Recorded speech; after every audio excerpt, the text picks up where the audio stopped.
Hola a todos, bienvenidos a nuestra presentación sobre el libro Entre líneas, una historia de Colombia en mapas. Mi nombre es Julián Ipus Pinzón y junto con mi compañero Cristian Durán, hoy vamos a explorar el contenido de esta obra, su estructura y los debates en los que se inserta en el marco del curso de Geografía Histórica. Este libro fue editado por Sebastián Díaz Ángel, Lucía Duque Muñoz, Santiago Muñoz Arbeláez y Anthony Picón Rodríguez y fue publicado por la Universidad de los Andes en el año 2022. Su objetivo principal es analizar cómo la historia de Colombia ha transcurrido a través de la cartografía, mostrando precisamente cómo los mapas han sido clave para la construcción del territorio nacional. Dentro de esta obra vamos a encontrar un grupo diverso de historiadores, geógrafos, expertos en cartografía, quienes dentro de sus disciplinas han explorado el papel de los mapas en la configuración del territorio colombiano. Por ejemplo, Sebastián Díaz Ángel y Lucía Duque Muñoz han trabajado la relación entre cartografía y la formación del Estado. Santiago Muñoz Arbeláez se ha centrado en el uso de mapas en el periodo colonial y las interacciones entre los grupos indígenas y el Imperio Español. Nancy Applebaum ha analizado la construcción del Estado a través de la cartografía en el siglo XIX, mientras que Manuel Lucena Giraldo estudia el impacto de los mapas en la organización del Imperio Español. Por otro lado, Ernesto Bassi Arévalo ha explorado la relación entre la cartografía y la circulación de personas en el Caribe y la zona del Atlántico. En el ámbito de la geografía y la política territorial, Jorge Aponte Mota se ha especializado en estudios de la frontera, geopolítica críticas, mientras que Sebastián Gómez ha analizado las disputas territoriales en el Amazonas. Finalmente, en cuanto a los estudios urbanos, Luis Carlos Colón Lamas ha investigado la evolución de la cartografía en Bogotá. Bueno, entonces, continuando con el análisis del libro, en el apartado 3 tenemos el objetivo y el argumento principal. El libro plantea que los mapas no son solo representaciones neutrales del espacio, sino que han sido utilizados como instrumento de poder y organización social. Los autores explican cómo las fronteras, ciudades y regiones han sido concebidas y modificadas con el tiempo. Precisamente en la página número 20 el libro menciona que la cartografía no solo representa el territorio, sino que lo define, lo ordena y en muchos casos lo disputa. Dentro del apartado 4 entonces tenemos los métodos y fuentes principales. Para desarrollar su investigación, básicamente los autores utilizaron un enfoque interdisciplinario combinando historia, geografía, análisis cartográfico y estudios culturales.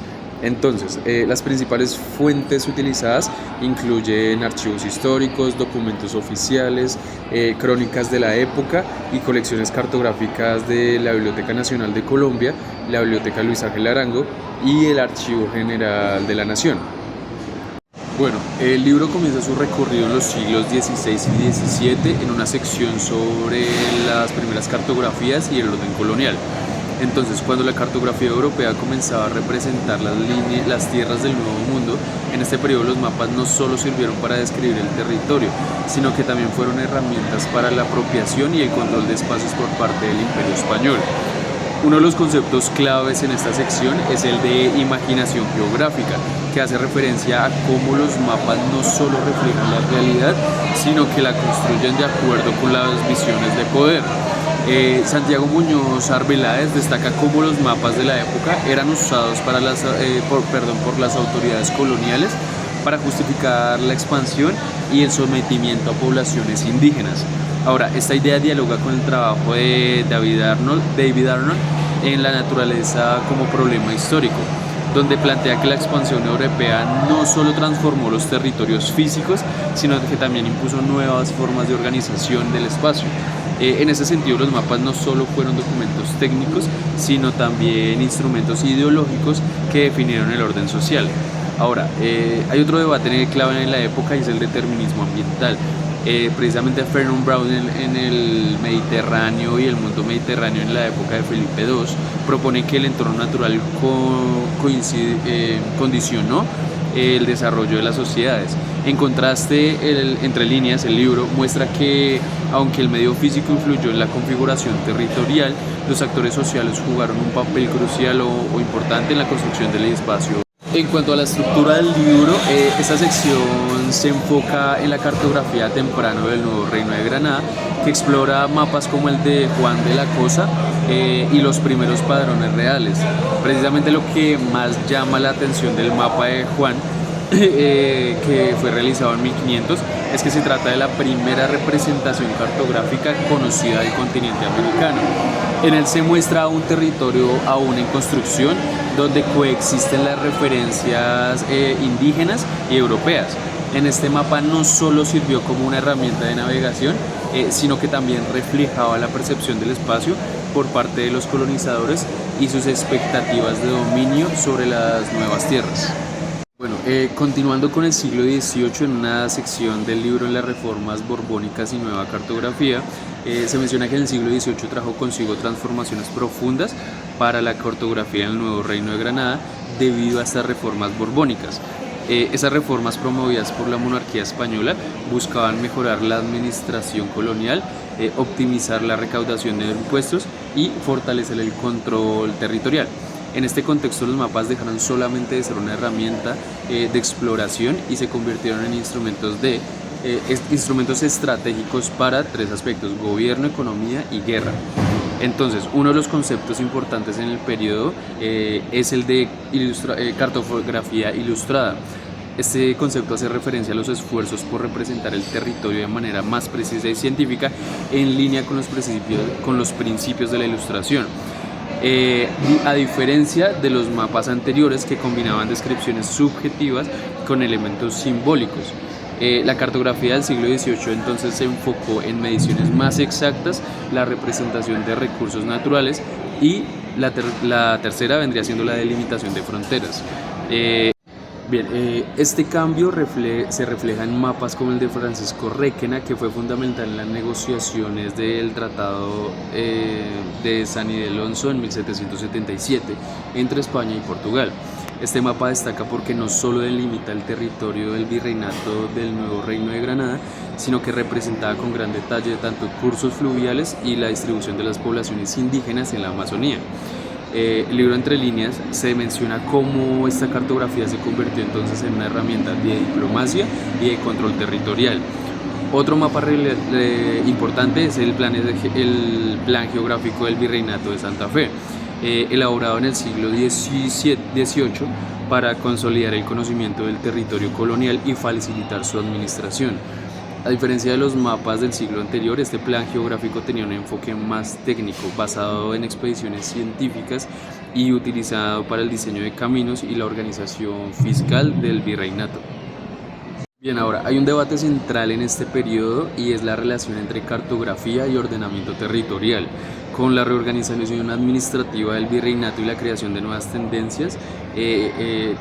intendencias, los mapas se convirtieron en herramientas claves para definir áreas productivas, establecer impuestos y regular sobre todo el acceso a los recursos naturales. En ese sentido, pues la cartografía pasó a ser un instrumento de planificación económica y social, algo que se consolidaría ya en el siglo XIX con la construcción de los primeros estados republicanos. Este proceso dialoga con el trabajo de Nancy en Dibujar la Nación de 2017, donde analiza cómo la cartografía en Colombia fue fundamental para consolidar un proyecto estatal basado en la ciencia y la técnica.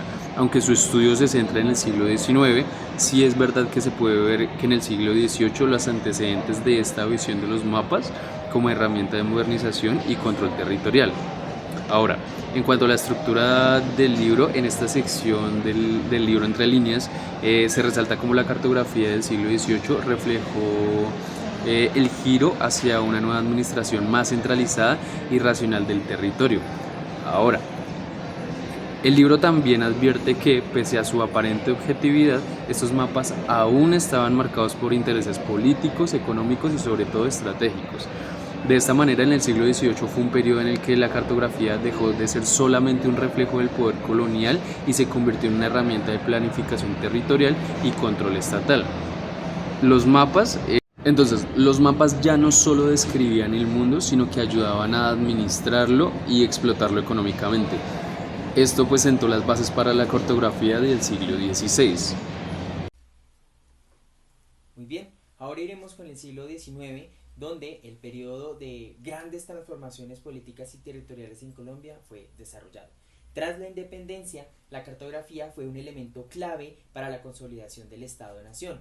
Uno de los conceptos bien importantes para esta sección es la cartografía nacional, que hace referencia a la creación de mapas con el propósito de definir y reforzar la identidad de las nacientes repúblicas, en este caso Colombia. Los mapas dejaron de ser producidos únicamente por el Estado colonial español y pasaron a ser elaborados por gobiernos republicanos, exploradores e ingenieros militares.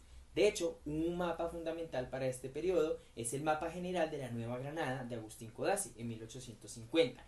Este mapa llama la atención porque fue el resultado precisamente de la Comisión Corográfica, encargada de estudiar el territorio para propósitos administrativos, fiscales y de infraestructura. Nancy Applebaum, relacionándolo con lo que hemos visto en geografía histórica, analiza cómo la Comisión Corográfica y los mapas de Codazzi no solo buscan representar el territorio, sino que también buscan proyectar una idea de nación organizada, moderna. Entonces, Codazzi utiliza métodos avanzados de medición para la época, estableciendo un modelo de representación territorial que influye en la planificación del país. Hemos llegado entonces al siglo XX, donde la de transformación en la cartografía colombiana se marca por el proceso de modernización del Estado. Entonces, elementos clave como la planificación urbana, el concepto o el desarrollo de infraestructuras y la gestión de recursos naturales empiezan a verse como elementos esenciales en un concepto clave que veríamos en esta sección, que sería la cartografía técnica y científica. Han habido para entonces un avance en la representación, digamos de una manera mucho más exacta, y hay una facilidad, no mayor facilidad en la toma de decisiones respecto a qué se va a hacer con el territorio. Hay varios temas clave que se abordan finalmente en el siglo XX, y uno de ellos que llama mucho la atención es definitivamente la violencia. Entonces vamos a ver ejemplos como el mapa de Colombia sangrienta de Francisco Javier Vergara, donde se evidencian conflictos internos del país y la relación entre violencia política y la geografía nacional. Está, por ejemplo, algunos otros aspectos de planeación territorial como Bogotá hacia el futuro. Está el Atlas de Colombia de 1967 como un insumo visionario donde se incluyen proyectos de ingeniería geográfica importantes en la zona del Amazonas. Como mencionaba anteriormente, la violencia es un punto clave y es algo que podemos triangular con lo que relata José Eustacio Rivera en La Vorágine. Hay una brutal explotación del territorio amazónico. En Colombia en el siglo XX ocurre, y digamos no solo en esta región, sino en otras también, y sus habitantes son afectados. Entonces se evidencia un choque entre el progreso impuesto desde el Estado y las realidades locales, precisamente.